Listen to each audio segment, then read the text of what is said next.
Joining us now to discuss is California Democratic Congressman Khanna, who serves on the Oversight Committee.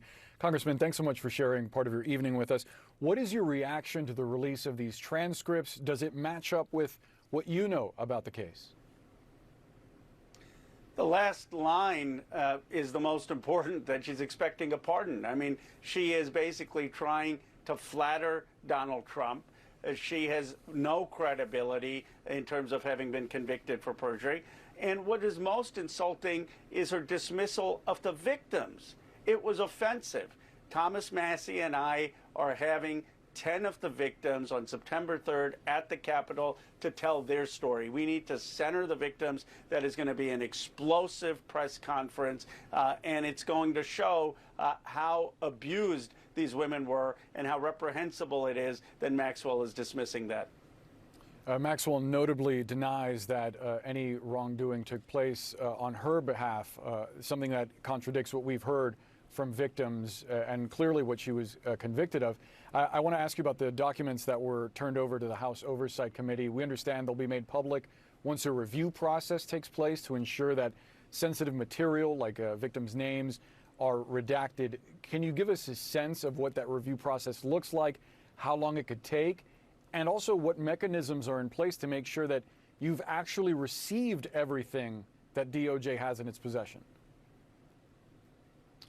First of all, the DOJ is stonewalling. I mean, President Trump is saying, give the files. But to put this in context, we've received 33,000 pages. That's less than 1 gigabyte.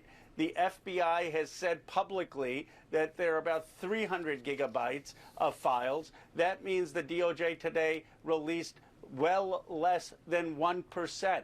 To put that in context, I've done major investigations of big oil companies. Usually you get about 1 million documents the first time. So they are not cooperating, and most of the things that have been released based on our cursory review have been already public information. What we need to do when we get back is pass Thomas Massie and my bill to demand the full release of the Epstein files. The Speaker shut down Congress because he did not want to vote on that bill. We are going to force a vote on that bill. All 212 Democrats are on it, and you have 11 Republicans, people like Marjorie Taylor Greene, Lauren Boebert. And right when we get back, we're going to have this press conference and force a vote so that DOJ actually releases all the files. I also want to ask you, given that you are on the Oversight Committee, one of your colleagues, Congresswoman Melanie Stansbury, told Breonna Keeler earlier today that she'd heard that there was hesitation among staff on the committee to subpoena Alexander Acosta for his testimony. As you know, he was the U.S. Attorney for the Southern District of Florida.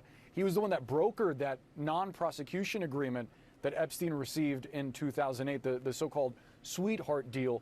What can you tell us about efforts to get his testimony, and do you support them? Absolutely, we need his testimony. And this is what's going to come out at that press conference with victims on September 3rd. Their voices have been sidelined for decades. It's not just that they've been sidelined with President Trump. They have not had their stories told.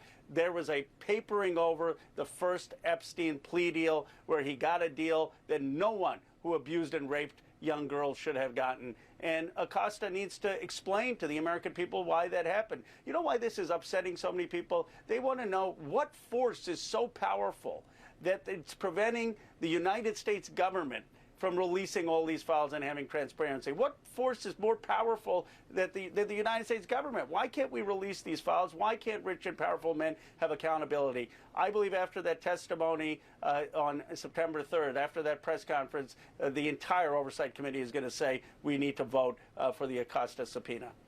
And Congressman Khanna, very much appreciate you sharing your point of view. Thanks for joining us. Thank you.